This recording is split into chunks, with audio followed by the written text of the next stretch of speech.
هو الاهلي ان شاء الله مسافر بكره باذن الله. النهارده الفريق راحه، بكره في تدريب صباحي.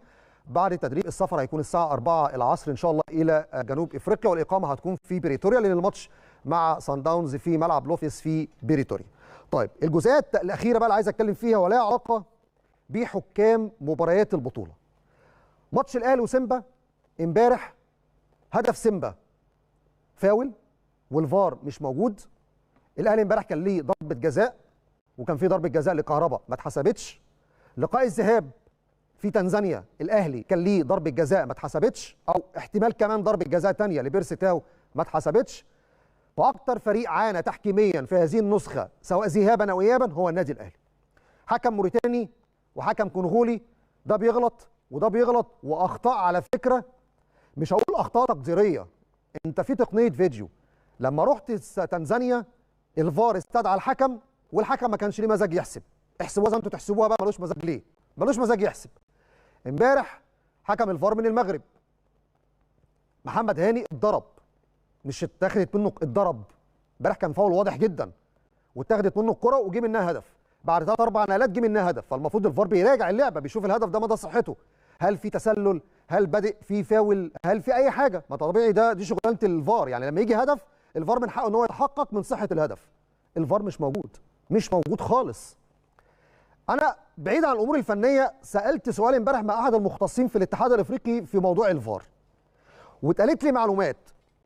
لو المعلومات دي بجد في مشكله تقنيه في الفار، انا بحذر من الادوار اللي جايه. ليه بقى؟ الاتحاد الافريقي متعاقد مع شركه ليها علاقه بتقنيه الفيديو دون ذكر المسميات. يعني الشركه دي هي اللي بتشغل تقنيه الفيديو في مباريات الدور ربع النهائي ونصف النهائي والنهائي، سواء دوري ابطال او كاس الكونفدراليه. المفروض الشركه دي كانت هي اللي هتشتغل على مباريات الدوري الافريقي في النسخه الاولى، ولكن ما حصلش اتفاق ما بين الشركه اللي بتنظم النسخه الاولى من الدوري الافريقي مع الشركه اللي بتشغل تقنيه الفار في المسابقات الافريقيه، وبالتالي تم التعاقد مع شركه اخرى. شركه اخرى وقيل لي انها شركه ايطاليه. شركه ايطاليه، بس الادوات هنا مش زي هنا.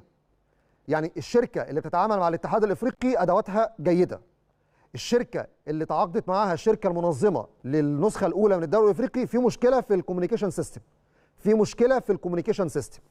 الكلام ده اتقال لي بعد ماتش الذهاب، بس انا بحاول اتاكد. امبارح ماتش الاهلي وسيمبا اتاخر 5 دقائق. ليه؟ لان الحكم كان عنده مشكله في السيستم او في الكوميونيكيشن مع غرفه الفار. ماتش او ماتشين في لقاء الذهاب الفار راح وجه، يعني الفار اشتغل وقطع، اشتغل وقطع. فلو في مشكله في الكوميونيكيشن سيستم او في مشكله في ادوات الفار، اتمنى يتم تدارجها في الفتره اللي جايه. احنا داخلين على مرحله دور النصف النهائي والنهائي، الخطا فيه ببطوله ما فيهوش هزار. يعني الخطا فيه ببطوله ما فيهوش هزار. والنسخه دي احنا شايفين في حاجات كتيره بصراحه، يعني ترتيباتها مش عارف، فيها اخطاء كتيره. يعني انيمبا والوداد تصريح الوصول او الطياره عشان تهبط في مطار محمد الخامس الترخيص ما صدرش، فبالتالي الطياره ما عرفتش تنزل فرجعت، او انيمبا ما عرفش يسافر فتاجل الماتش. مازيمبي جاي من تنزانيا رحله سفر مش عارف 10 ساعات فمش هيلحق التمرينه الاساسيه فالماتش يتاجل. فطبعا البدايه مش مبشره. كمان مازيمبي الكونغولي عنده ماتش مع الترجي في الكونغو، لا الادوات مش هتعرف تخش، في مشكله ما بين رواندا والكونغو، ففي مشكله في دخول الادوات، في مشكله في التاشيرات، مش هنحط فيزيت رواندا على الكتف في فريق مازيمبي، فلا روحوا العبوا في تنزانيا. فالبدايه يعني الناس التنظيم بتاعها مش بنسبه 100%. فالفار لو في نفس المشاكل دي اتمنى تداركها خلال الفتره اللي جايه. عموما دي كانت ابرز الاخبار والتفاصيل اللي معايا على مباراه الاهلي وسيمبا وسفر الفريق ان شاء الله خلال الساعات الى جنوب افريقيا، وكمان كلام مهم جدا على ميعاد لقاء الذهاب والاياب، وكمان الحديث عن حكام او مشكله الفار في هذه البطوله. نخرج الى فاصل وبعد الفاصل نرجع لاخر اخبار الترند. ما احنا متعودين من الكاف على كده يا استاذ محمد، مش اول مره.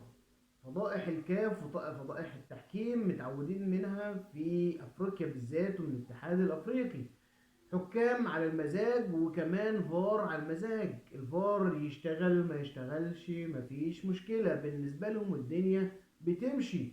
شفنا قبل كده فضائح من الحكام الافارقة، والمشكلة ان الاخطاء كلها بتبقى اغلبيتها ضد النادي الاهلي، زي ما شفت كده حضرتك في المباراة الاولى ضربة جزاء لكهربا ما احتسبتش، في المباراة الثانية ركلة جزاء للنادي الاهلي ما احتسبتش ايضا، هدف سيمبا كان من فاول في نص الملعب لمحمد هاني. فكل ده بالنسبة لافريقيا عادي مفيش مشكلة، الدنيا بالنسبة لهم عادي مفيش مشكلة. حكام اول مرة نسمع عنهم، حكم موريتاني، حكم بنيني، وحكام اسمائهم مش مسمعة في القارة اصلا. والتحكيم الافريقي ما عادش له وجود على المستوى العالمي ولا على الخريطه العالميه بسبب تدني المستوى، وبسبب طبعا تلقي الرشاوي يعني والهدايا زي ما بنشوف في افريقيا كلها، وبنشوف كوارث تحكيميه تحس ان افريقيا ما عادش فيها حكم نزيه الا ما رحم ربي. في المغرب مثلا الحكم المغربي مصطفى غربال، حكم حكام الجزائر. حكام ده اللي كان لهم صيت او لهم صيت حاليا في افريقيا. حتى مصر ما عادش فيها حكم ايضا عليه الطلاق. كل التحكيم وكل المنظومه بالنسبه للحكام في افريقيا فاشله جدا جدا، ومستواها متدني بالنسبه للتحكيم الافريقي.